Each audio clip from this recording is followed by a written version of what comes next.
tell us, Dr. Mitchell, exactly what the locals of Roswell told you, if you can remember specifics?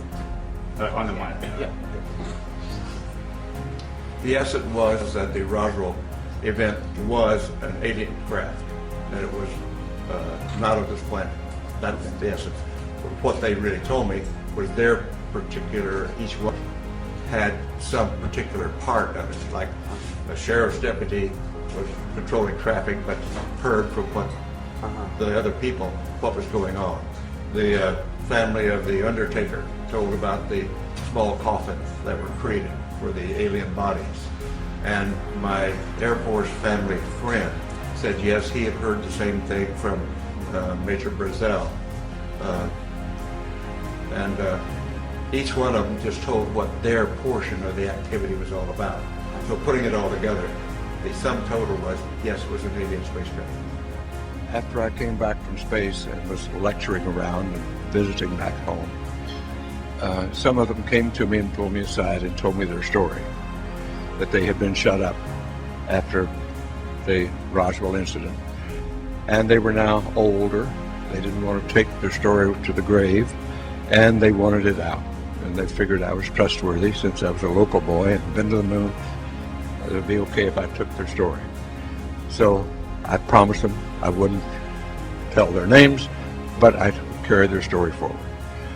A few years ago, 10 years ago, I did take the story to the Pentagon. I did have a meeting with high-level intelligence people as Joint Chiefs of Staff. I did tell the story with a couple of other, with another naval officer and Stephen Greer, Dr. Stephen Greer, if you've heard that name, and told my story of what I knew about the Roswell incident, and subsequently had it confirmed that it was true, and that the individual who I told this with had tried to get into it to find out personally about the information, and he was rejected, as many others have been rejected, to have first-hand knowledge of the cover-up. In any event, however, the fact that the Roswell incident was real has been confirmed. We have to remember that right after World War II, the Army Air Force was separated and became the Air Force, a separate branch of service, and that the OSS, which was the Office of Special Services, was disbanded and eventually became the CIA.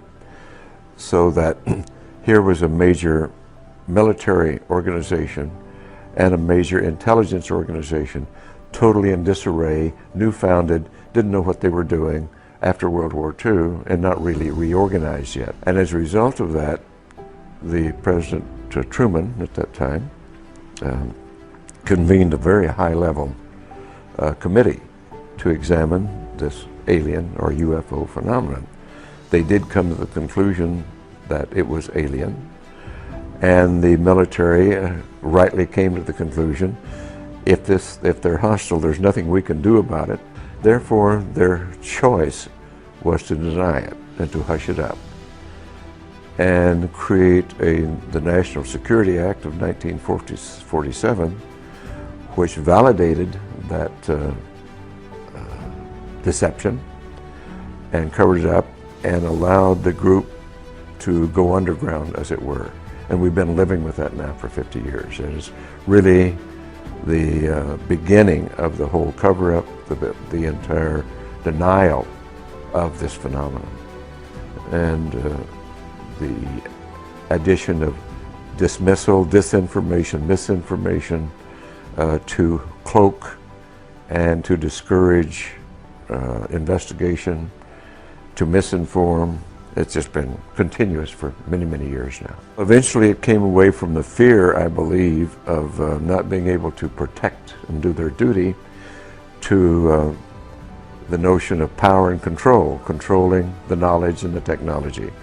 And the group involved with that is still doing it. We have created our reality here, and we have created it right now rather badly, for it's not a sustainable reality. We have created, with our science and technology, instead of using it for the greater good, it's been captured by interest, greed, self-service, which is rife, And instead of using it, all of our technology and our brilliance and genius for greater good, we use it for self-service.